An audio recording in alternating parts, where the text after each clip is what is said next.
Welcome to episode 39 of the We Are Auto Show. What's up, Derek? Mr. Michael Rell, do you know which manufacturer has the worst drivers? I do. 100. Well, worst as in obnoxious or worst as in just plain bad drivers like can't physically control a car very well? Honestly, I kind of feel like it's both for the manufacturer in my head. Okay, I say the most obnoxious drivers goes to BMWs, but the worst drivers just that can't control a car goes to Kia. All right, you might have me on the Kia idea there because there are some grandmas that can't control a car. But I'm talking about BMW. I believe that I got a text from you with some strongly worded language that was about a BMW driver. I think there were some four-letter words in there. Yep, some fire truck words. Mm-hmm. Would you like to explain what happened? Yes. So BMW drivers, this is at all of you. For the love of God, figure yourselves out. One of the most recent shenanigans I saw was I was driving down the highway, nice and comfortably driving along in the middle lane, and there was a BMW that I saw in the right lane coming up behind me, and they went from the right lane all the way 3 lanes across all the way to the left lane using their right turn signal. So they did 2 left lane changes using their right turn signal. What? Come on. Solid. Can we not? Oh. Yeah, that's the wrong way. And going across 3 lanes is also not ideal. Yeah, the whole thing was just bad. I was like, I looked in my mirror and I said, is this actually happening right now? This is really happening right now. So when they use a signal, they use the wrong signal.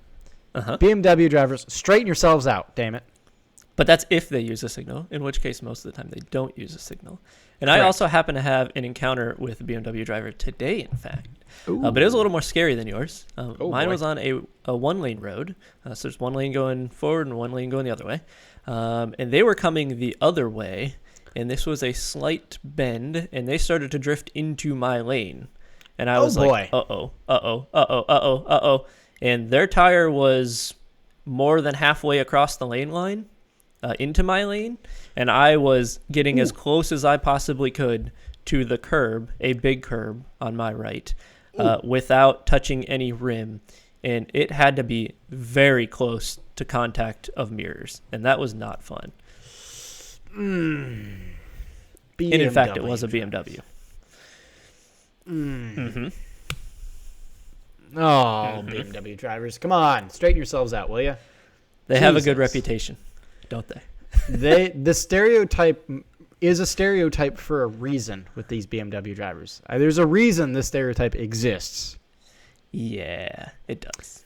But I have some good news for the BMW enthusiast. Do you? Yes. Okay. It is the 50th anniversary of BMW M Performance. Did you happen to know that? I did not know that, actually. I didn't know that at all. That's kind of cool. In honor of that, BMW is actually doing like a limited time badge, which I think is actually very cool. If you're watching on YouTube, you can see the badge here. It is the normal BMW badge, and then it has some concentric rings around it. And each of those rings mean something, which is pretty neat. They all look to be in the M colors for the most part. They are in the M colors. So apparently, the blue represents BMW, the outer blue, right? The red symbolizes their racing division, and the dark blue stands for the connection between the two. Oh, that sounds symbolic and such. It is. And very markety. It is extremely markety. I guess that in the throwback that they're doing here, they are offering a couple of their certain BMW M models to have specific colors. And I know you like colors, like paint colors is what I'm talking about. I do like these the individual colors of the paint to sample colors or whatever each manufacturer calls them. I like the special colors. So let me read you some of the special colors that they're going to do here. Okay. This includes some retro colors. So Dakar yellow. Which, yes. Okay. Yes. Cool. Fire orange. Can dig it. Daytona violet. Ooh, I like that idea. I like Imola a purple red. car. Neat. And then the last one is frozen Marina Bay blue. I wonder if Frozen Marina Bay Blue is similar to Yas Marina Blue. I don't know. Because if that's the picture you're looking at, if that's Frozen Bay Blue, that looks very similar to Yas Marina Blue. It does. But cool that they're doing a badge. I like that it's not super gaudy. And if you were to see one of these in the wild, you'd be like, oh, okay, that's their throwback badge. Now that we know, it would be cool to spot it like a car show. It would be cool to spot it on an M3 or an M4 that still doesn't have those god-awful grills. I can't get over the grills, Derek. I can't. Every time I see the front of the new M3 or M4, I just vomit internally. There's like currently I'm trying to choke back the little bit of vomit that's stuck in my throat right now because that is just horrendous. I'm sorry. It's just bad. The only color that you can get the new M3 or M4 in is black, and that's simply because it hides the snout. Mm-hmm. It definitely does hide the snout. Of the M3 and the M4, I prefer the M3, not the M4. I prefer the four-door because the four-door is it's not proportional at all, but it's a bit more proportional than the two-door M4. Yeah, I see where you're coming from on that. Do you think that they'll keep the snout around when they go EV? Because they won't need the air intake. I've seen BMW's i7 or whatever their EV SUV is. iX, I think it might be. I've actually seen it out testing locally. Okay. And it has big, stupid-ass looking noses. It's an EV, and it's got a big, stupid-looking face.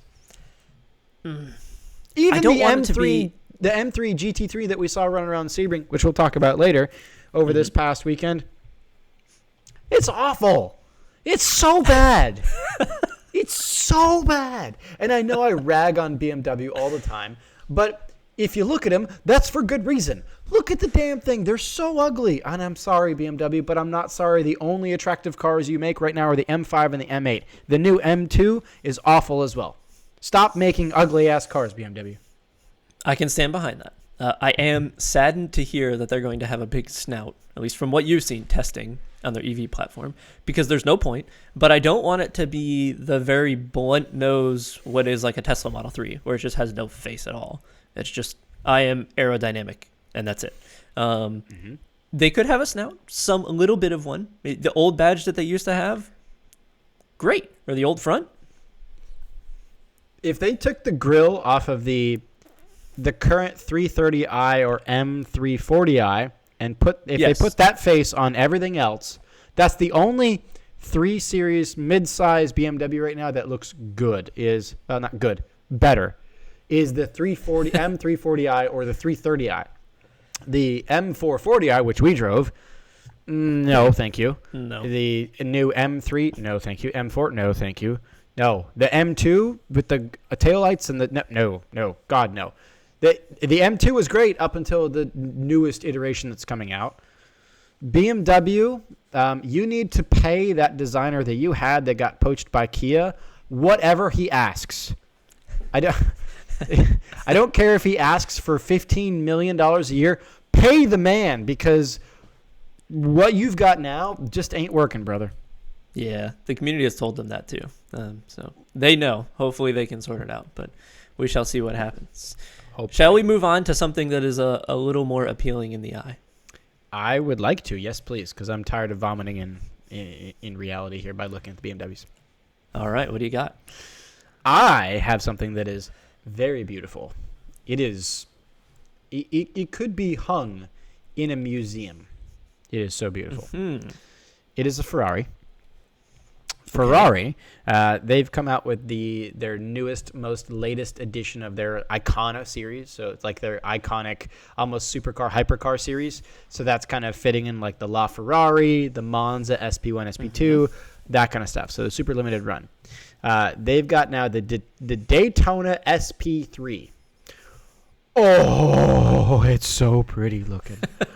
Oh, look at it. It's just it's got great big old hips that you want to just grab a hold of those haunches and do things that I'm not going to say. God, that's a good looking car. It is a very swoopy. It reminds me a lot of almost an Aston Martin. Almost. Oh, it's so good. It reminds me. So it's actually been designed after the old Le Mans racer, the 330, the P3, right? The P3, P4 that they talked about back when it was Ford versus Ferrari. That same Ferrari, that's kind of where they took a lot of the design language from. The big hips, oh my God, it's so pretty. And I'm happy about this car because this is now the most recent kind of super hypercar Icona series car that is not EV or hybrid at all. Oh, they just went straight internal combustion. Hell yes. So the Ferrari, so the LaFerrari, right? That was a hybrid, as we remember. Remember? Yes. This is just a straight up 6.5 liter V12. Can I get a hell yeah? Hell yeah, brother. Let's go. 6.5 liter V12 coming derived out of the 812 Competizione. It's going to be bumped a little from the 812 Competizione's 819 horsepower. They're going to get about 829 horsepower out of this 6.5 liter V12. Okay. Happy to see that. Okay. It's going to be rear wheel drive. So give me 830 horsepower with rear wheel drive out of a 6.5 liter V12. Oh, yes. Oh, yes. More of that, please. Just more of that. 7-speed double clutch, so it's not a manual, but that car is too much for a manual. I think that you wouldn't be able to think fast enough to shift gears in that car with how fast that thing will rev. Now, I want to talk a little bit more about the kind of the heritage and the design language of this car. I know I mentioned it about how it's designed a little bit after the P3, like the Le Mans racers and all that. Mm-hmm.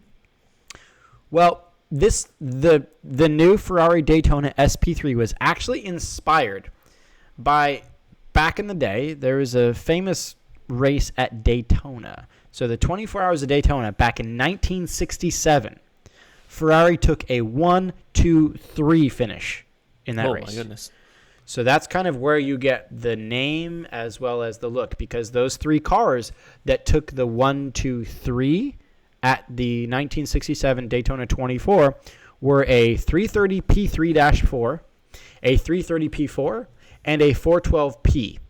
Those all have that same swoopy, big hips, low, angry face. It just, that's where this car is coming from. And I can see the lineage there. I can really, really see the lineage. And it looks brilliant, in my opinion. It's got a little bit of slats in the rear, like on the actual rear for the taillights, kind of almost like a Testarossa feel to it on just the rear. I'm a big fan of this. I'm a big fan of this. It's only going to be allocated to the most premier exclusive Ferrari customers. So you can't just walk into a showroom and say, I would like an SP3, please. And they will say, no, you must buy X amount of Ferraris from us before you're even allowed to buy this. Okay. So if you are a Ferrari collector, Ferrari enthusiast that may have bought a few Ferraris through your local dealer, you'll probably get first crack at this. That's kind of how this echelon of car works, though. Like if you're, the Paganis, the even, some of the higher ups at Porsche, even if you haven't bought, thinking of Porsche, if you haven't bought a Macan for your wife, if you haven't bought a couple of 911s and a Panamera over the past few years, you're not going to be on the top of the list to buy this car. So you've got to have an allocation to buy this new Daytona SP3. I'm stoked for this. There's one more thing that I want to mention, though. Okay, what's that? Remember how I said it's going to have 829 horsepower? Mm-hmm. Right? And remember I said it was rear-wheel drive? Mm-hmm. Yeah. So this car, dry weight with its carbon tub, is about 3,275 pounds. What? Oh. That's going to be a rocket. My God. Yeah. How is it going to stick to the earth? I don't know.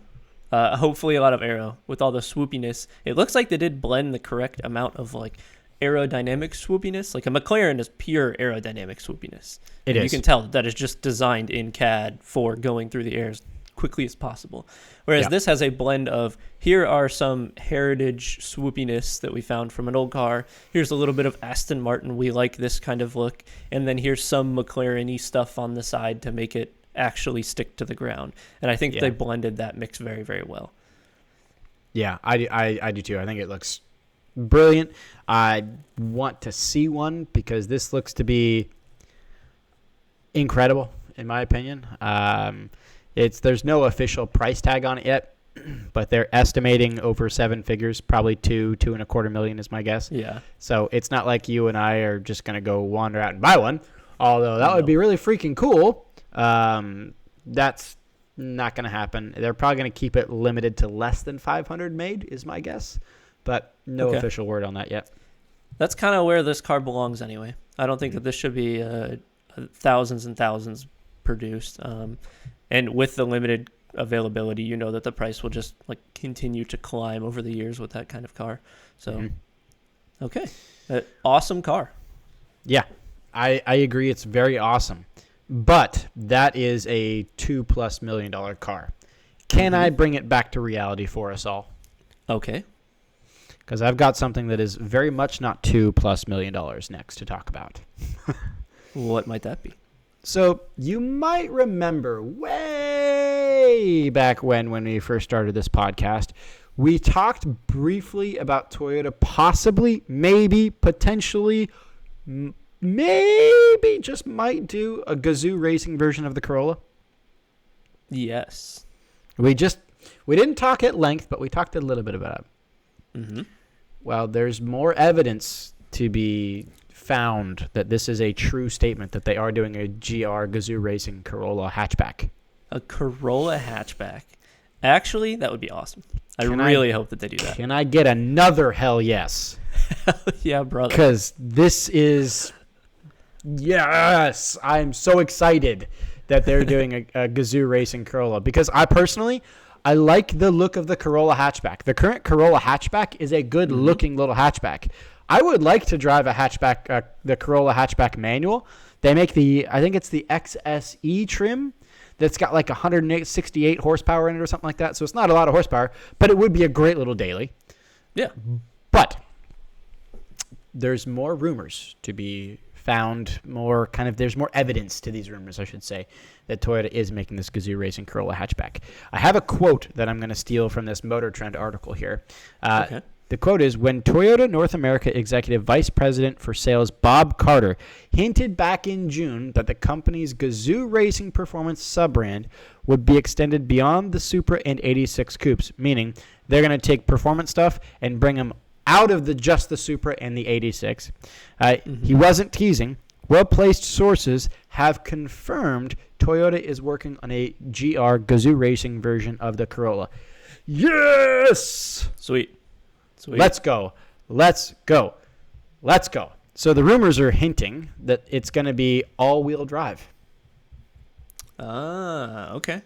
Rumors are hinting at all-wheel drive and that it will come with a 6-speed manual just like the Gazoo Racing Yaris. An all-wheel drive Corolla. Interesting. You know what? To go a little further on this, the rumors are also stating that it's going to use most likely a tuned-up version of the 1.6-liter inline 3-cylinder turbo that's in the Gazoo Racing Yaris.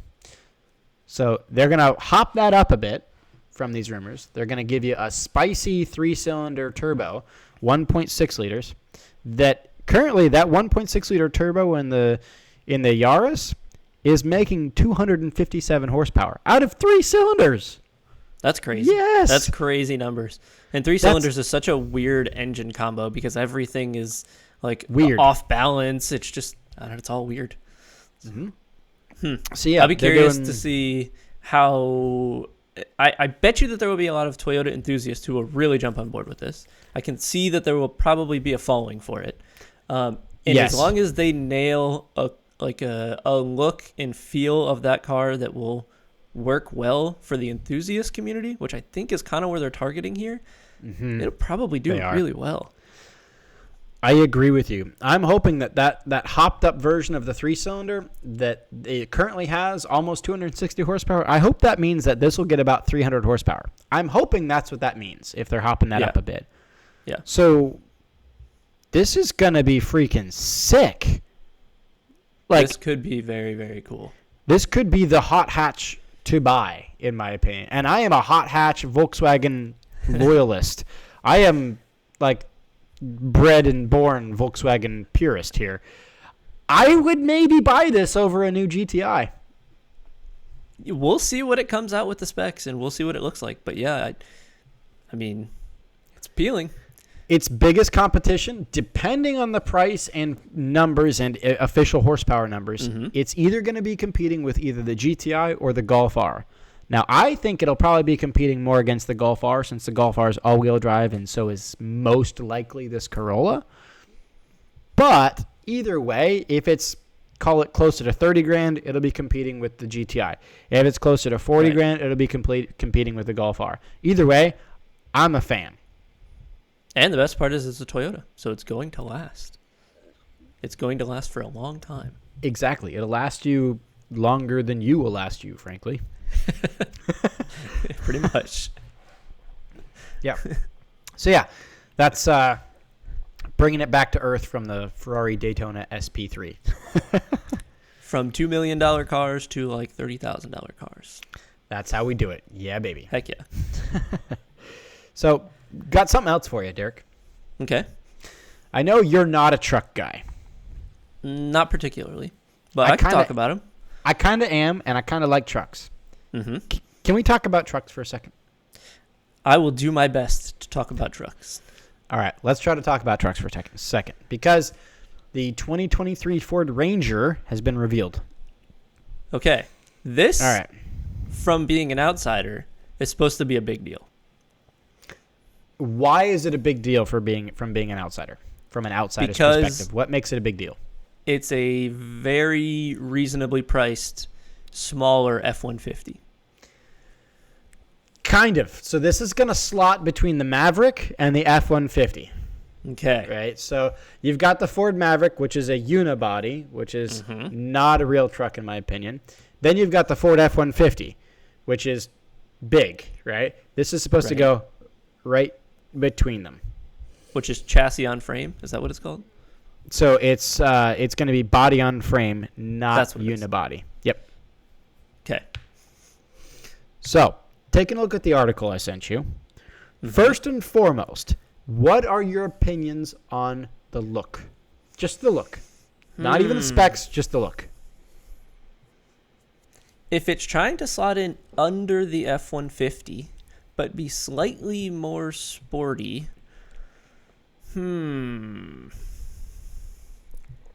I think the look is... It's a truck. It doesn't look terrible to me by any means, but it looks definitely F-150-esque to me, but smaller. My opinion is that it looks literally like the F-150 and the Maverick had a baby. It does.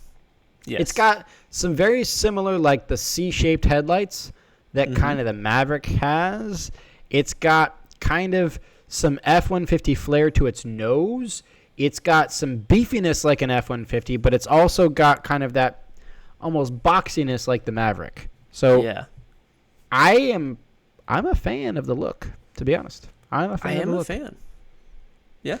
It looks rough and tumble. Looks like you could beat on it a little bit. Now, time will tell how the quality of American engineering stands with the interior pieces and all that. Because as we've known, American-made vehicles haven't been, how do we say, the most reliable things in the world, frankly. No. Actually, I do have a funny story for you about American-made vehicles. I'll come back to the Ranger for a second. It's kind of Ranger-related, but kind of not. So back in the day, my parents had a Ford Explorer way back in the day, which is pretty much a Ranger just as an SUV. Yeah. And I remember, I think my dad told me that the rotors, the brake rotors, actually exploded. Oh. Like they just crumbled and died. I've heard of them warping under like load and load of hard braking, but exploding is only something I've seen at a racetrack. That's with a carbon ceramic brake option. Carbon ceramic brakes weren't a thing. I don't know the validity of this, and I may be misstating what I remember from back in the day, but I believe that the Ford Explorer's brakes just like essentially turned to dust. Okay. Gotta love that American quality. Yeah, brother. So let me get back to the Ranger for a second. Okay. So the 2023 Ranger is supposed to have the same 2.3-liter four-cylinder turbo as the current Ranger. So it's got a 4-pot turbo. That's 2.3 liters. It makes about 270 horsepower with 310 pound-feet of torque. So it's decent. It's not the best. It's not the worst. It's decent. Yeah. It's supposed to keep the same 10-speed automatic as the current Ranger as well. It's a lot of speeds, but okay. It is a lot of speeds, and I'm sure that's all just for towing because it does tow about 7,500 pounds. That's a decent tow weight for how small this vehicle is. Exactly. This is not a Super Duty. It's not supposed to tow 50,000 pounds. Nope. It's a teeny tiny little truck, so if you got a small little boat, if you want to tow a Miata to a track day, you probably could, right? Because a Miata is a tiny little car, trailer weight. Yeah, this would be good for the weekend enthusiast that has a little Miata track car that wants a rough and tumble Ford pickup truck. Now, here's the part that I kind of like that I really am glad they did. Okay, what is that? Ford has made the track of this car bigger. Now, and I know that's widely contested because it's a mid-size truck. It's not a full-size truck, right? But Ford has lengthened the wheelbase by 2 inches and widened the wheelbase or widened the track by 2 inches as well. Oh, so they did both. They made it longer and wider. Yeah, 2 inches longer, 2 inches wider. Okay. I think that's good because the current Ranger, in my opinion, is too tall and skinny. Yeah, I can see where you're coming from in that sense. Right, like I look at the current Ranger and I think it just proportionally it just seems too scrawny for what it is. Yeah. Right, like a good-looking car. If you go back to like the basics of how to design a good-looking car 101 is wide, right? Wide is a good look in general for most cars, right? I'm a fan that they widen the track by 2 inches. Big fan of that. Yeah, I honestly, is it 2 inches on each side or 2 inches in total? I didn't see if that was specified, so it's probably an inch and an inch, but that's fine because that's probably all it really needed to make it look better. Because currently, if any of our listeners are out there and you go and you see one of the current Raptors, just take a look at it from either bang head on or bang from the rear, and you're going to look at it and go, it's not bad. It just kind of looks too skinny and just kind of, it's just. Yeah. So the fact they widen this by a little bit, that's big in terms of the design, in my opinion. Does that do anything for towing and like off-roading as well? I believe that would help. It should help a little bit. It should also help with ride comfort as well. Right. But, I don't know the physics behind it. Okay. But I think it should help a little bit with some towing. Maybe give you just better weight distribution when you're towing, things like that. But granted, I don't really know. Okay. I can see how as small as 2 inches seems like it is. It probably will make a big difference from the physics standpoint, and even from the exterior, just our eyes seeing the vehicle will probably make a decent difference between, a really small truck to this, which I'm actually liking this Ranger a lot. I am too. I am liking this Ranger a lot. Now, I'm going to like another Ranger even more because I'm going to tell you about something cool. You ready? Okay. Yeah.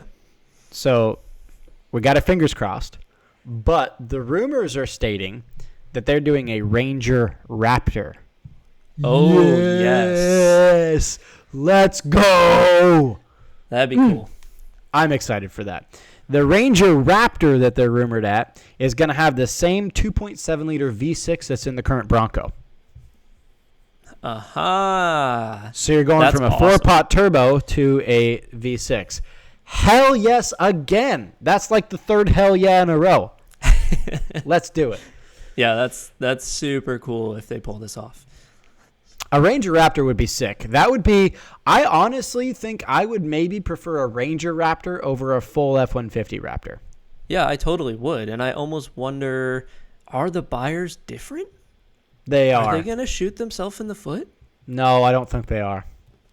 There's too much ego with most Raptor owners. And I don't want to sound like a dick. And I'm going to sound like a dick, frankly. Mm-hmm. But the majority of Raptor owners are just pure ego.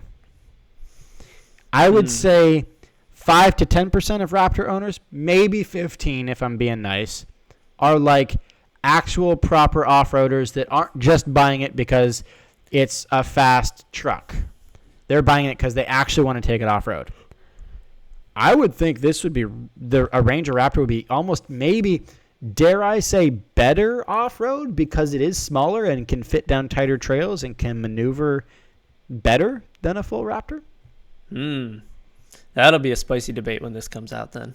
Because I bet you there will be some dudes that are taking a full-size Raptor to the dunes and taking a Ranger Raptor to the dunes. And I can see the dunes being a different place. But if you're small, narrow trails in the woods, I can see where this would be real appealing. And I guess that's going to be the use case is, do you live in Southern California where there's dunes?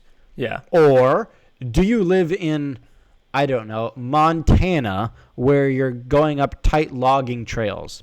Right. I don't know. But personally, if I'm getting a V6 Raptor, I would rather have a V6 in a smaller truck and not a V6 in a bigger truck. Yeah. Yeah, totally. I think it's all going to come down to use case. And I do, I don't know. Even those ego guys, I bet you could see the appeal of a smaller Raptor. So I would buy the hell out of this car. I would buy the hell out of a Ranger Raptor. If they did a proper Ranger Raptor, that would maybe be like my perfect all-around daily, do-it-all, take the little track car that I will get eventually in my future, take that to the track on a weekend, go off-road, take it on a road trip, because it's not a V8, it's a V6, so you still get somewhat decent gas mileage. I like this a lot. I like a Ranger Raptor a lot. Did they happen to come out with a price yet? They didn't. Ooh, okay. There was no price speculated, but let's go ahead and speculate. Let's do some guessing. So if we compare it to a Toyota Tacoma TRD Pro, which would be its pretty much most direct competition, you're then looking at probably between the mark of, call it 42.5 to 50. Maybe 52, depending on how you spec it. Okay. Do you remember what the price was of the smaller vehicle, the Maverick? The Maverick, I think you're getting a base Maverick at like 20 to 25 grand. And if you get a trimmed out Maverick, you're probably 35 grand or so. I think, not confident in that answer, but I think that's what that is. So the question is there a big enough gap to fit another truck into between the F-150, the base price starting, which you're not going to get a base F-150, like you're going to spec it out to at least 50 to 60 grand. Yeah. Everybody does. Or way down on the Maverick scale, which seems about 30 to 40. Like, can you slot it in that 10 grand gap and make it work? Yes. In my opinion, yes. But we'll find out. We will find out. And if it's way low on price or way high on price, I will be shocked. But I think that it has to slot in there. It has to slot around 45 to make it work. And they probably will do a decent job marketing this because it is Ford.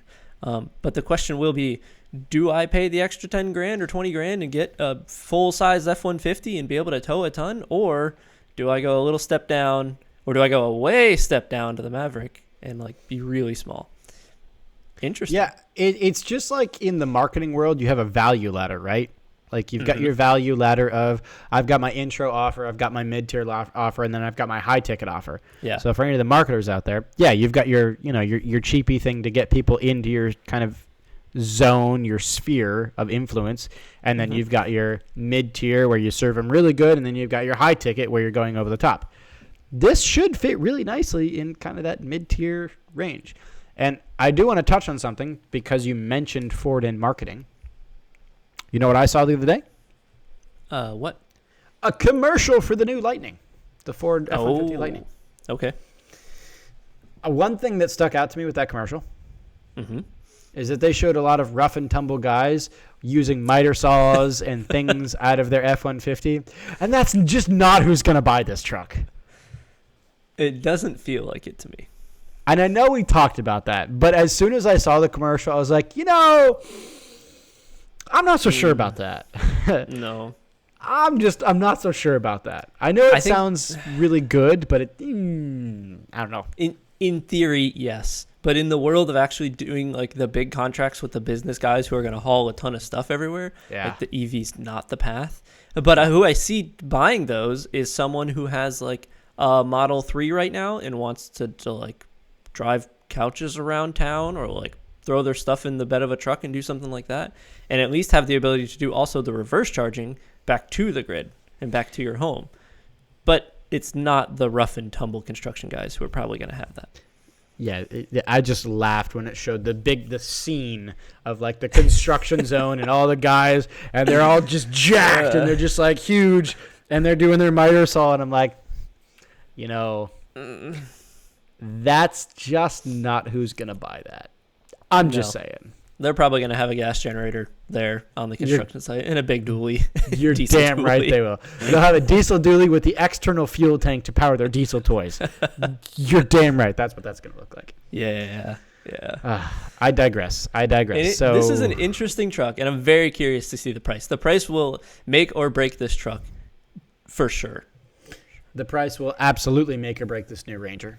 But, yeah. Let's get away from the Ranger. I digress because I could sit here and talk about trucks all night, and I don't want to bore others. So, do you have anything else for us, Derek?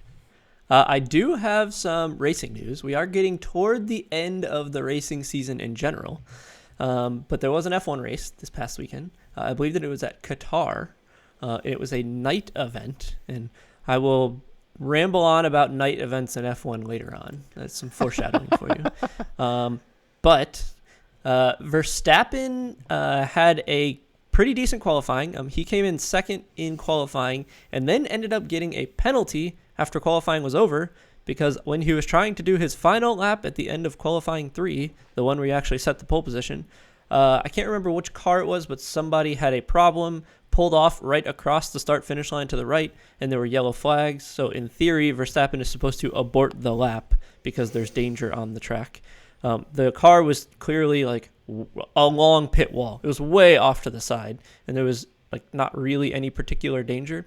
So he actually finished out the lap, and then the FIA said, no, you didn't abide by the yellow flags, and you didn't slow down. So we're giving you a 5-grid penalty.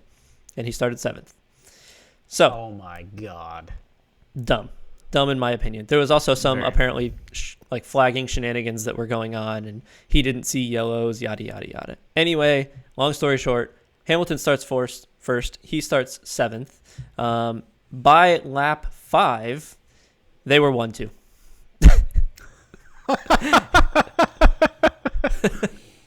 Yes, because this is Formula One as we know it. It is Red Bull and Mercedes. And everything else is irrelevant. It's just Red Bull and Mercedes. So those two spended basically the rest of the race doing that, just chasing each other around in 1-2. I think at one point they were a minute and 30 seconds ahead of second or third place. Like they had almost lapped the entire field. Stop. A minute and 30 seconds away from second place. A minute and 30 seconds. Yeah. What's the point in this? Yeah, I know. That's how I feel, buddy. But there was some other interesting shenanigans that happened further down the pack. Teams were debating if they wanted to do a single stint or a double stint, or one pit stop or 2 pit stops. So in theory, you could run 3 tires or take 1 tire halfway through the race and then pit. And the teams that tried to go to the halfway point and pit and then run the tire all the way out to the end of the race had some problems. Every team that did that, I think except for one, ended up blowing a right front tire, or maybe it was the left front, one of the front tires, because that's where all the load was on the tire. Now, Pirelli did say before the race, you can only run this tire for, I think it was 30 laps before we expect it to explode, because you've just run it too far. You've run the tread off the tire. Yeah. At lap 33 into Bottas' stint, the tire blew, and he went tumbling down the order, and he had to come and get a new tire, which I was a fan of because I'm not a huge Mercedes fan. But there was also, I think, 2 other competitors. I can't remember who they were. But there was also Fernando Alonso, who was trying to the end of the race to run 35 laps on a set, and he pulled it off. Nice. And they were on the radio telling him, get off of every single curb you can on the last 3 laps of the race, because they just saw team after team after team blow tire, and they had all stopped on the same pit cycle. Let's go. Ended up finishing 3rd on his crazy long run, too. Let's go. Alonso with the podium. Get some. It was super cool. Nothing particularly interesting happened up front. Lewis Hamilton did win the race. Max Verstappen charged up to 10 seconds behind him, and then they both just said, okay, we'll match each other on the pit stops all throughout the race. We'll just match each other on lap times all throughout the race, save the tire, yada, yada, boring F1. This does put us in a spot, though, where there are currently 8-point differences between Hamilton and Verstappen is leading by 8 points over Hamilton, which I think that's almost enough. It's getting very close to where if one finishes first and one finishes second, which it's going to happen, they will either take the lead or jump the other person, and it's going to come down to there's 2 races left in the season. So we have a break this weekend, and then we go into, I can't remember what the next race is. Is it Abu Dhabi? It's either Abu Dhabi or another one. But one of the last 2 races that they're going to, the track is currently still being built. It's under construction currently. It's Saudi Arabia? Is that it? Yeah, I think it is Saudi Arabia. Yeah. That is not done. I think it's Abu Dhabi, then Saudi Arabia. I think you're right. But it is coming to a point where I have a feeling that the last race of this season is going to determine the championship, which would be good to watch. Maybe that means we have another Monza incident where they both take each other out of the race. It could be. And honestly, then I don't know maybe we what get happens. I don't know, a Lance Stroll 1, Alonso 2, and Ricciardo 3.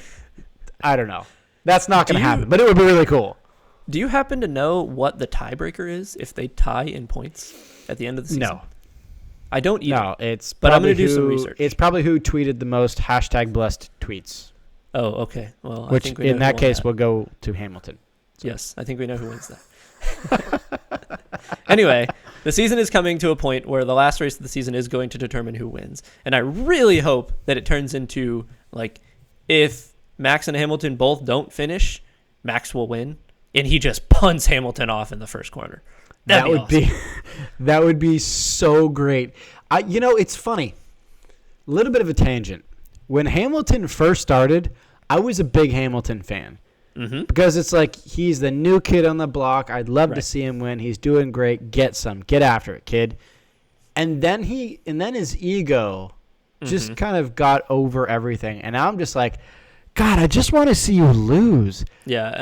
I've never flip-flopped so hard with an athlete before in anything I've watched, whether it be hockey, rugby, soccer, racing. I've never flip-flopped completely to one side completely, I'm a fan of you. The next side completely, I literally just want you to fail. Yeah. I'm the same way.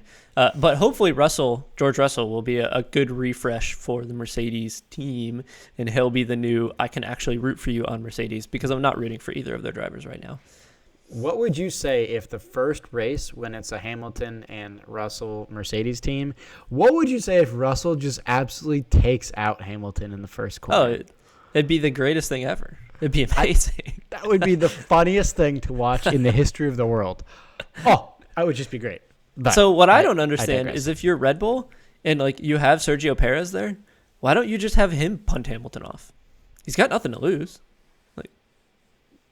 Because it's dirty. Because there's honor and integrity, There's a championship on the line. That's the thing.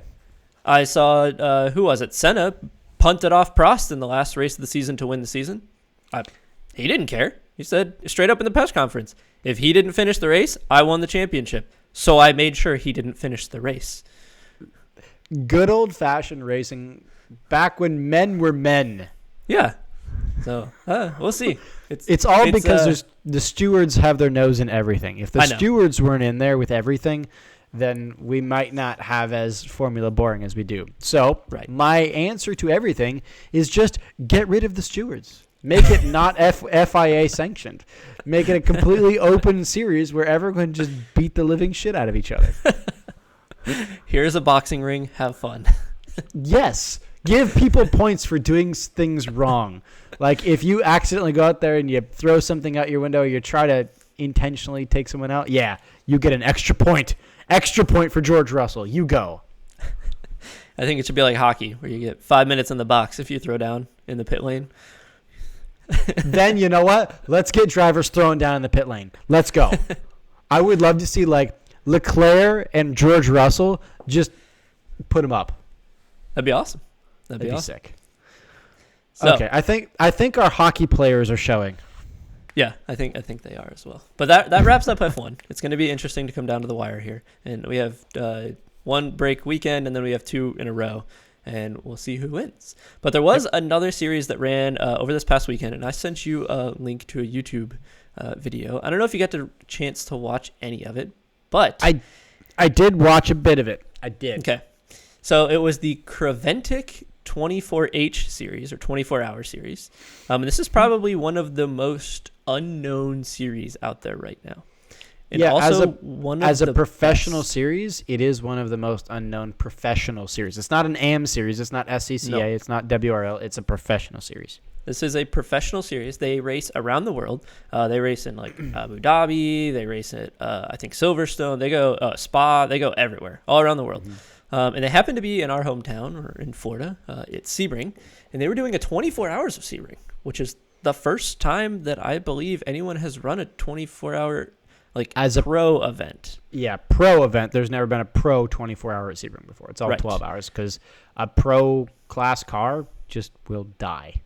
It, in theory, can't last through 24 hours of Sebring. I know that Peugeot and Audi used to run the 12 hours of Sebring, and they would say that the car was significantly more beat up after that than it was at the 24 of Le Mans. So that brings us to this past weekend, where we had a bunch of GT3 cars that were on track for 24 hours at Sebring, and it was interesting. This race initially was supposed to start on, I believe, Friday, and they would race all day Friday, and then they would take a break, and they would go sleep, and then they would come back, and on Saturday they would race like the other 13 hours of the race or whatever they had left. There were some shipping shenanigans that happened, and the cargo containers that were supposed to get to the racetrack by, I believe, Wednesday or Thursday so that they could do their practice and qualifying and everything and get racing by Friday, didn't show up until Friday afternoon. So that put them in a spot where they had to do the practice, they had to do the qualifying, and they had to race all in the weekend. It put them on the wire. Yeah, it was actually fun. I remember watching some of the interviews with the drivers. They're like, this is like my 3rd lap ever here. Yes. I don't know if they actually had practices. I think they went straight qualifying into race because their qualifying ended up happening at like 9 a.m. on Saturday. All the equipment got there late afternoon on Friday. Apparently, a crew stayed overnight to set up the cameras and all the radio equipment and everything. The crews unpacked the cars from the shipping containers. They set them up for the racetrack as best they could without any practice. They went straight into qualifying, and qualifying was a cold, kind of rainy, drizzly mess, which is ideal when you don't have any practice on a track that is super bumpy that nobody's ever run at. Yeah, especially since all of these drivers are pretty much European. It's not like there was the exception of maybe a small handful of them that are from the States that might have had some experience at Sebring. Literally none of these guys have ever run at Sebring. So they're getting there I don't even know what turn 1 is, let alone where it goes. Do I turn left or right here? I don't know. Exactly. And there were actually a couple cars coming out of the pits that just kind of stopped and said, I'm going to let a car go past me, and I'm going to follow them. And they did. It was that new. It's crazy. So, qualifying happens. The Rutronic Audi LMS GT3 ends up taking the pole position. And we go into the race, which qualifying happened at 9 a.m. The race started at like 3:30 p.m. or something like that. And by the time the race hit, it was yet again cold and rainy and wet, Yes, which it is was perfect. cold, rain, and wet. Yes, that is, as a spectator standpoint, watching from home, not at the race, because I will tell you, I have been at Sebring during a wet race. That is miserable because there's nowhere to hide. No. As a spectator, you and I, we've both been to Sebring many times.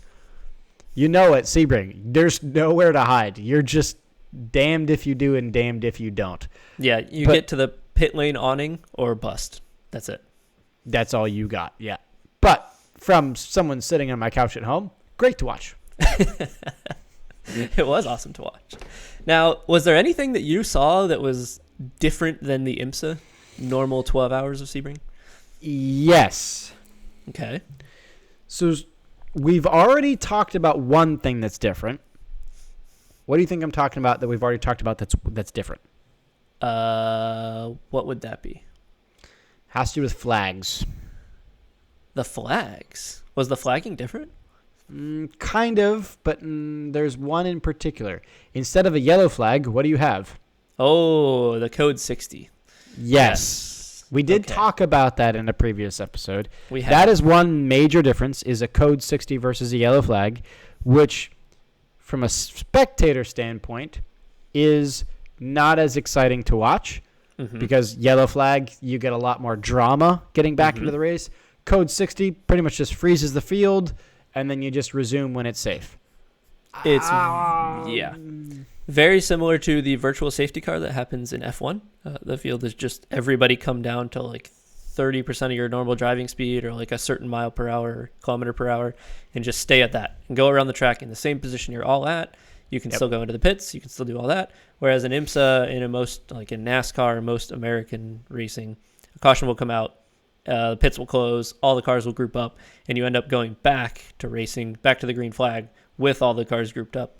And they say cautions breed cautions, and oh, they do. They do. And it's more fun to watch from a spectator standpoint. So that's one thing I noticed that's different. Okay. But one huge thing I noticed that's different has to do with pit strategy, pit crew, pit everything. Mm-hmm. And in this Creventic 24-hour series, they don't fuel the cars at each pit box. They have a a field-wide fueling station. At pit exit, there was, if you're coming out of pit, you could have, say, for example, you're the number 18 Audi R8 LMS GT3, right? The Rutronic. You could go into pit, you could get tires, you could put some brakes on, whatever you want to do. But once you exit your pit box, you now proceed to pit exit. Now, at pit exit, you've got two entrances. It's kind of like a merge lane like you'd see on the highway, right? You could either peel left, and that's just green flag racing, get back to turn one. Or you could peel right, and that's these, just fueling stations at pit exit. It's weird. What's up with these weird fueling stations? So you can't do fuel in your pit box. You have to do them at a designated area? That's just weird. Yes. So this series is all about becoming taking more amateur drivers, or taking the drivers who have the money to race these GT3 cars, or gentleman drivers is what they're generally called, and giving them a place to run. So what they try to take out is the complexities of having a pit box with the fueling station, of having a ton of data streaming off the car, and you're making adjustments all the time, and all the BOP stuff. They try to take all those complexities out, and they want drivers to just be able to get plucked into a car and go drive and race, and don't worry about all the other stuff. So that includes putting all of the fueling stuff out of pit road and more near the end of pit road generally. You'll actually turn behind the wall, go to traditional, what you would call gas station pumps, get your car filled up by an official that runs with the series, and they will they have specific amounts of fuel that can go in the car for the specific cars, and they have a whole sheet about that. And that keeps it so all the safety equipment that's about fueling, all the fire suits and all that kind of stuff, you'll notice that all the guys that were changing tires didn't have fire suits on. They just had a bicycle helmet and one of those yellow construction vests. That was it. Yeah. So they're just making it as cheap and effective and as easy for the teams as possible to run. Okay, that makes a lot more sense. So that is more just like a cost effectiveness thing. That's not an actual, that's not a reason they're doing it because it's safety or not as exciting or whatever the case it is. It's let's make this the cheapest professional series to run. If you are a gentleman driver going pro, hop into a Creventic series and you don't need a you still need a ridiculous amount of money, but not as quite ridiculous as you might need for IMSA. Yes. And I kind of like what they do with that. It's interesting to see that because it puts the onus on the pit crew to change the tires as fast as you can, which is kind of cool. And then you get down there and you get your specified amount of fuel for your car, and they have certain flow rates per car. But I like what they're doing with Creventic. It's very interesting that I don't see any marketing around Creventic. And that's kind of what I wish they would do more of because the cars are very appealing to me. Like there are GT3s, Porsches and Audis and like Ferraris and stuff that are out there, but I don't know why they don't market it much. One thing I do love is that you've got GT3 class cars, Porsche GT3R, Audi R8 LMSs, you've got the Lamborghini Huracan Super Trofeo cars, but then you've also got the TCR cars. So it's multi-class racing, but it's not prototype and GT car. It's GT car and touring car. Right. There were 7 different classes there over the weekend. I didn't realize there were 7. Wow. There were 7 classes with only 23 cars entered in the race. So each class only had like 5-ish cars in it. It wasn't many. But there was like a Porsche Cup class, like an old 99, I think it was a 991 Porsche Cup or something like that. They did. And I love what they're doing with that specific series, and I wish that it would get more marketing. I did notice that the crowd there was super thin. There was nobody at the track. If 2 things would have happened, if 1, I wasn't working, and 2, it wasn't rainy and shitty, I would have said, let's go, because that would have been great to watch without the hordes of people where you can't get to any corner. Right. The Sebring 12 Hours is hordes of people. It is a city with a race happening around it, whereas this Creventic event was just dead. And sometimes it's awesome to just go out there and watch. There's still professional drivers going out there and pushing the car as hard as they can for 24 hours. Like, as a matter of fact, one of those professional drivers got a last-minute entrance into that race. Any idea who I might be referring to? Who's that? Andy Lally raced. Oh, did he? Andy Lally was racing. I believe he was in one of those Porsche Cup cars. Probably was. Yeah, he got a last-minute ride at the 24-hour Creventic series at Sebring. He was out there racing. So that's a very well-known IMSA driver that you and I both, we know and love. Andy Lally was out there racing with crowds that were nothing. No, there was probably 200, 300 spectators. Like nothing. It was really maybe. Yeah. Andy Lally's he's the one that's going into NASCAR for the road races next season, right? Yeah. He races currently in Acura in GT Daytona, but we'll see what happens with future. But regardless. So 23 cars started this race. How many do you think finished? Because this is Sebring, and it is 24 hours. And it is well known being the bumpiest circuit basically around. You go from concrete to asphalt. It's very hard on tires. It's very hard on suspension. It beats cars up. Sebring is a car killer. Like you said earlier, Derek, when Audi and Peugeot were running, the 12 hours of Sebring was harder on a car than the 24 hours of Le Mans. I would say of the 23 cars, but the thing is that it's also not prototype cars. So it's not. The prototype cars are much more high-strung, right? So those are more breakable more easily, I suppose. I don't know, call it 20 cars? 19, 20 cars may have finished. Maybe we got lucky since it's mostly touring cars and GT cars. So you're pretty darn close. 23 cars started the race, and 7 ended up with DNFs. So that leaves you with 16 cars remaining. 16 that is 17? 17? 16. 16. Wow. That's 30% of the field, though. So Sebring killed 30% of the Creventic series.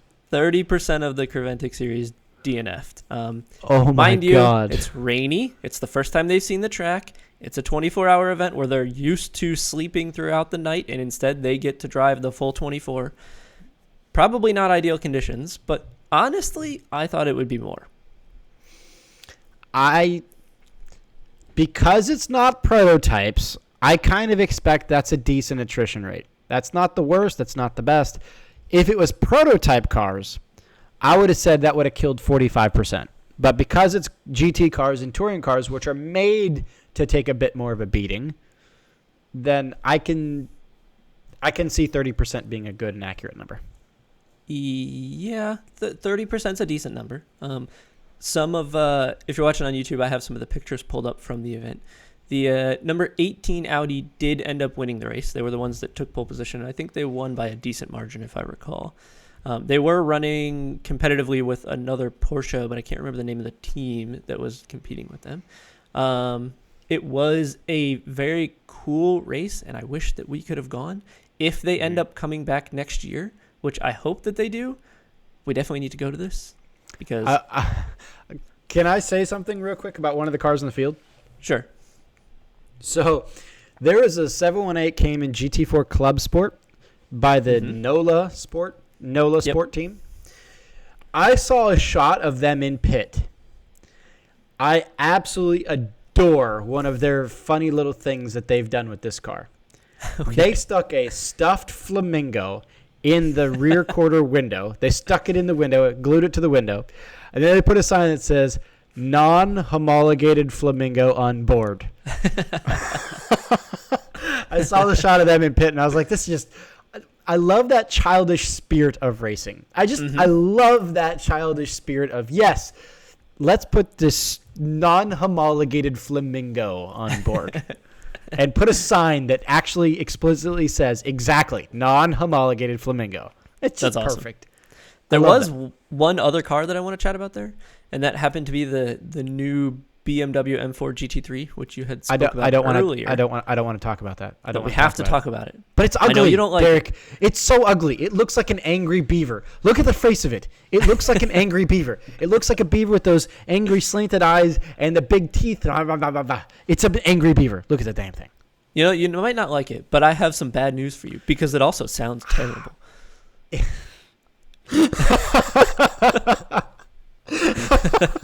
So what you're telling me is that the M8 that's leaving IMSA that sounds terrible is being replaced by the M4 that's coming to IMSA that sounds terrible.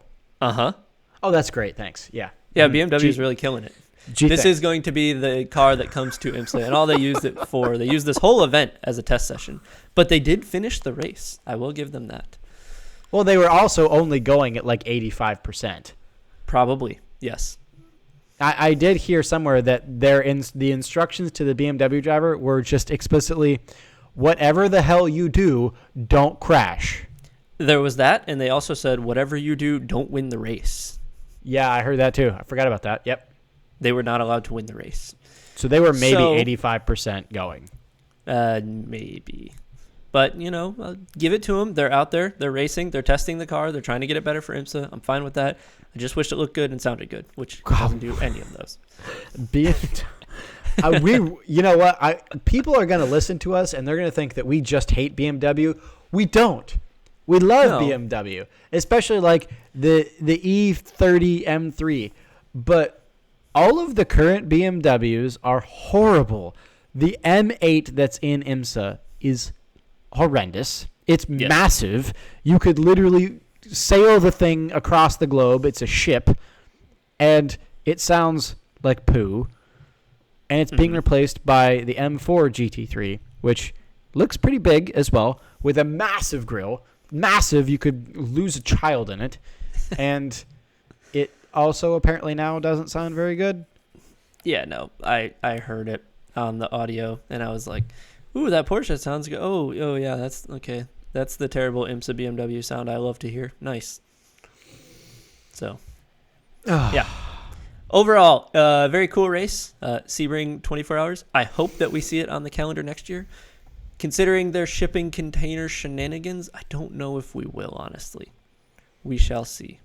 I hope we will. We'll see what happens. Hope we will. Anyway, shall we move on?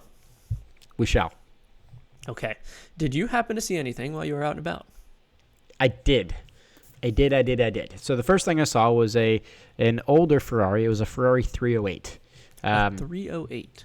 So I don't have a lot of specs on it because I don't know a ton about a 308.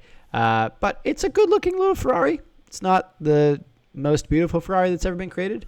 It's not the ugliest Ferrari that's ever been created. It's just, and I don't know the exact trim level of 308, but I saw a nice little Ferrari 308. Looks like it was a great little old classic Ferrari. It's the proper Ferrari shape. It's kind of wedgy. It's kind of low. It's kind of wide. It's kind of good looking. I like a Ferrari 308. It's nice. Spotted a Ferrari 308. It was an old man just cruising around. It's what you should do in that car. That is exactly what you should do in that car. And that does look like one of those Ferraris that I would see and go, it could be very expensive, but it also could be very cheap. I can't tell. Yeah, I think that depends on the trim level of 308. I don't know. I'm not well versed in Ferrari 308. So for anyone listening, tell me if I'm wrong. As a matter of fact, there is a guy, and I'm going to quick tangent here. There's a guy on Instagram called Brian's Questionable Decisions. So at Brian's Questionable Decisions, quick shout out to you. There's a dude, literally, he's got a roof rack with luggage and everything on top of his Ferrari 308, and he drives it around the country. I shared a video of him off-roading his Ferrari 308 on Ouray Pass through Telluride, Colorado. What an absolute monster. What a legend, bro. What a goddamn legend you are. You are welcome to come on the podcast. If you ever hear this, you are welcome to come on the podcast and tell your stories of driving and off-roading your Ferrari 308 across the country. Because I'd love to hear them. That is cool. Yeah. So that's one thing I saw was a Ferrari 308. Okay. But that's not my spot of the week. My spot of the week is going to go into something much more special. All right. So I spotted maybe the greatest Aston of modern times. Of modern time? Or how modern? Within the past 15 years. Oh, okay. All right. So we're not talking about brand new. We're not talking about. Oh, yeah, I'm even including this with brand new, right? I'm including this is maybe the best Aston Martin that has been created since 2005. Let's call it that. Okay. With the exception of maybe a Zagato, but you never see those, and those are crazy rare. Right. Of the Astons that you might ever see. I saw an Aston Martin V12. I'm going to repeat one more time. V12 Vantage. But here's the kicker. 3 pedals. Manual effing transmission. Ooh. Okay. Oh, yes. Oh, yes. A 3-pedal manual gearbox V12 Aston Vantage. Yeah. I'll take some of that. More of this, please. More of that. All of it. All. It was in this beautiful blue. It was hard to describe. It was this like sapphire blue. It's not quite the spec that you see there, but it's that car. Okay. It's pretty much that exact car, just in blue with black lipstick. So that's got the yellow lipstick. This has got the black lipstick. Oh, I would take a manual V12 Vantage over any current DBS, DB11, current Vantage, current Volante, anything, DB11 Volante, over the current DBX, over literally any current Aston. This is what I'm buying. Give me a V12 Vantage with a damn manual transmission, and I am just blissfully happy. But would you take it over Porsche Cayman? Yes. With a PDK? Yes. 1,000 times yes. Wow. I'm a Porsche purist. 1,000 times yes. 1,000 times yes. 1,000 times with a yes. PDK? Maybe. Actually, yeah, depending on the 911. Honestly, yeah, maybe. This is good. This is really effing good. This is like really, really, really. This is one of my all-time favorite Astons that's ever been made. because it's a smaller Aston, right? It's not the big DBS Superleggera. It's not a DB11, so it's not super long. It's smaller, it's lighter, it's more nimble, but it's got a great big giant V12 and a manual gearbox. That's a win, a win, a win, a win, all the way around a win. That's 1,000 times a win. The character of this car is amazing. Like you called it the lipstick. It really is the lipstick. It's the lipstick. The car I saw was blue with black lipstick. That'd be cool. Was like, oh, I only caught a video of the rear end, which I'll post later. But honestly, I would take this over the majority of 911s. The majority of them. I would say I would take this over a new 911 Carrera S, Carrera 4S, Targa 4S, GTS, Targa 4 GTS, with the exception of maybe a GT3 in a manual gearbox. Right. That's maybe the only other Porsche that I would maybe take over this, which this manual gearbox V12. Again, I can't get over the fact V12 Vantage. Whew. That's my spot of the week, is a manual V12 Vantage. That's a great spot. That is a great spot. I think so, too. Thank you. So, have you seen anything while you've been out and about? I have seen a couple things. I saw a black R8. I think I saw a Ferrari or two. But the one that kind of caught my eye and threw me for the, like, hey, I got to go do some research on what this is, was a BMW. I believe it was either a 2021 or 2020. It was an Alpina XB7. Oh. Yeah. So this, for those who don't know, is a big hunkin' SUV of a BMW. And do you know what Alpina is? I do. Funny story. Okay. Back in the day, my dad was looking at getting an E36 BMW M3, and he was tossing up with a couple of different options. Yeah, and I don't know why the hell I remember this, because I was back in elementary school or primary school for those of us overseas. But he was looking at, and I believe he test drove, I don't remember if he test drove an Alpina E36. I don't think Alpina did an E36. I think Alpina did an E30 M3 back in the day. Okay. And Alpina is like this, it's almost like how Black Series is to AMG, but it's not quite as it's performance, but it's more luxury performance. So it's like Maybach. It's like if you took the Maybach brand and did that to BMW, right? Like it's kind of like its own thing, but it's not quite its own thing. It soups up current BMWs and makes them just better, right? So here's some performance. Like are they even M performance? A lot of them start as an M. A lot of them start. A lot of them start life coming from an M lineage. Okay, so here's right. M performance, and then here's like a Rolls-Royce interior with some suspension. Yes. Interesting. So that is what I saw. It looks very similar to what I have pulled up here. It was blue. It is a big SUV. It is by no means small. You said XB7, so X7, that is a hunk of SUV. Uh-huh.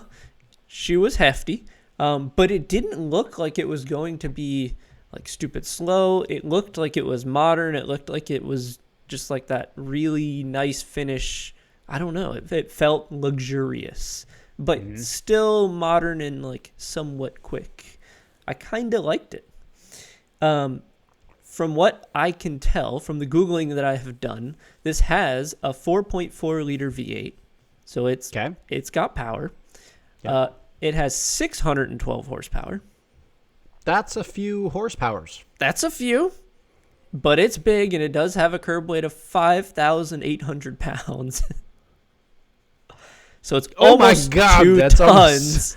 No, 3 tons. 3 brother. tons. That's almost sorry, 3 right? Tons. Whoa, that's big. But if big you old Bertha. If you look at the photos of the interior, like it's very luxurious looking. It looks comfy. It does look comfy. So what do you think this starts at? I had no clue going into this. I know Alpina is not cheap. There's nothing cheap when you say Alpina. Okay. I'm going to say an Alpina X7, XB7, that's got to be close to 200 grand. Ooh, okay. You know, it's actually far less than that. It's 141 at MSRP. Really? Yeah. So I'll be honest. That is much cheaper than I expected it to be. It is. Interesting. Very interesting indeed. And it was a cool spot because it was one of those cars that threw me for a second and made me double take and go, is that a brand that BMW does? Like, are they partnered? Or is that one of those third parties that just takes a car and modifies it? Yeah, you probably saw the badge and went, that doesn't look like a standard BMW badge. What is this? No. Yeah. So that was cool. And I guess that BMW does do this in-house, correct? Yeah, it's kind of like an in-house third party in-house Black Series deep, dark depths of it. Interesting. But a cool spot. So that's my car spot. That is a really cool spot. Good spot there. That's not something you see every day as an Alpina XB7. That's pretty damn rare. Yeah. That's pretty cool. Definitely. So let's starting to get a little long in time. So let's go ahead and start to wrap it up with the famed I Wish They Would Have segment. All right. I have a good one for you, my friend. Hit me. Do you know how we love F1 so much? Okay. Yes and no. Good. I'm yes. glad you know. So, F1 was at a night track this week, right? Okay. They were in Qatar. And I couldn't help but think, is it actually nighttime at that track? Because it was lit up absurdly bright. And I go from watching the 24 Hours of Sebring, where there's maybe, if you're lucky, there is a floodlight at each corner. But most of the time there was not. So it was dark. There was not even people there camping. There was no crazy Christmas lights going on everywhere. People were not shooting laser beams everywhere, which is like how the Nürburgring 24 lights up its track. And that's cool. This was pitch black. You could see flames coming out exhaust tips, headlights, and brake rotors, and that was it. Yeah. And then you go to the F1 race and you watch that, and it is just, I can't tell if it's day or night. The whole track is crazy lit up. And I kind of wish that F1 would tone down the lighting. I wish that we could see more brake rotors coming on. You could see the cars sparking as they touch the ground, but I want to see and feel more visual nuance that you get at nighttime in racing. And with current F1, you don't get that. You just don't. Wouldn't that require them to have headlights, though? It would. But why not? I don't see why they couldn't do it. I think that would be cool. If they were able to mount some sort of headlights on these cars, that'd be sweet. Because those brake rotors would be going like crazy because of how high-strung these cars are. Mm-hmm. Yes, they would. You can see the brakes at night in F1 if you're at the perfect angle and at the perfect time. But if you watch cars go into Turn 7 at Sebring, you only see brakes. That's literally every car, whether it's a Golf GTI TCR car or the Audi R8, they're all screaming rotors. Mm-hmm. So I guess I wish they would have is I guess that they would just roll the dice, throw some headlights on race cars. I know that F1 will never do this, but I think that they should because it would really spice things up a bit and dim down the lighting and let the people enjoy the flames coming out the exhaust and the brake rotors going red hot and like a different feel for F1. I can dig that. That would be really cool. Even when the race is boring, that would make it less boring because there's another feel that we've talked about. We've talked about this, like this extra dimension that you feel. Mm-hmm. And it is a feel, isn't it? It's really a feel. It is. And you know what's really cool at night is the sound. Racing sounds different at night. It does. It's crisper. It's more... You feel it. You feel it in every fiber of your being. It is, and they were actually on the 24 Hours of Sebring broadcast, and someone had done the research to figure out why that is. And it turns out it's because the cooler air layer will get closer to the track. And as you get the cooler air layer closer to the track, you get air to move audio faster through it and more crisply through that air. So as the heat of the day wears off, you get that layer of really cold air right where the exhaust tips are, and you can hear the cars better off of the cool track, which I think is really awesome. So there is science behind that. That's cool. I like your I wish they would have. I can dig that a lot. Because, you and I, we are both massive fans of night racing. Oh, yes. Oh, yes. So do you have an I wish they would have? I do, and my I wish they would have is tied back to one of the news articles from earlier. Mm-hmm. Remember the article I was telling you about the Toyota Gazoo Racing Corolla? Yes. My I wish they would have is that I wish Toyota would bring the Gazoo Racing Yaris here. You can get that in Europe, correct? Yep. And in Europe, it is like the best hot hatch you can buy. Right, but you cannot get that here. Correct. Damn. I do wish they would bring that here. Yeah. I would trade in every car I'd ever think of for a daily for that as a daily. It's really perfect. You would go Yaris GR for a daily. 100% yes. 100% yes. Because it's way smaller than a Corolla. But the Gazoo Racing Yaris, you know what it reminds me of? What? It reminds me of the Golf GTI TCR car. Yeah. Yeah. It's low, it's wide, it's got big flared fenders. Mm-hmm. It makes a growly noise. It pops and bangs. It's like a road-going TCR car. Yeah. So, yeah, I would do that. I only hesitate on that because I would say I drive a Yaris. I don't care. But then I could say it's a Gazoo Racing. That really strengthens the argument, doesn't it? Something like that. Because if you know, you know. Actually, it's funny. Another tangent. I was with a student not too long ago, and we pulled up next to a Gazoo Racing version Supra. Yeah. And I said, it's a Gazoo. And the student went, what? What? He didn't know. Not a clue. Yeah. So, I would take a Gazoo Racing Yaris, the GR Yaris. I saw a video of a GR Yaris getting hucked over these cliffs and hills in these drives over in England. And I mean, this is like a drive with like, I think I saw a supercar driver post it. And it was like Lamborghini Huracan Performante, 911 GT3, McLaren 720S, McLaren 570, the Lamborghini Aventador, Ferrari F8, and then all of a sudden they're all going over this little hill, this little crest, and then this Gazoo Racing Yaris comes in at 3 million miles an hour and actually catches air. Genuinely catches air, and all these supercars are like gently going, getting just a little bit of lightweight in the seat, and then the Yaris comes in and just full send over everything. And I was like, you know what? That looks like a lot of goddamn fun, and you're not worried about hurting anything because it's a Toyota. Right. It'll last forever, and you can beat it up. So I wish Toyota would bring the Gazoo Racing Yaris to the States. That's my wish they would have.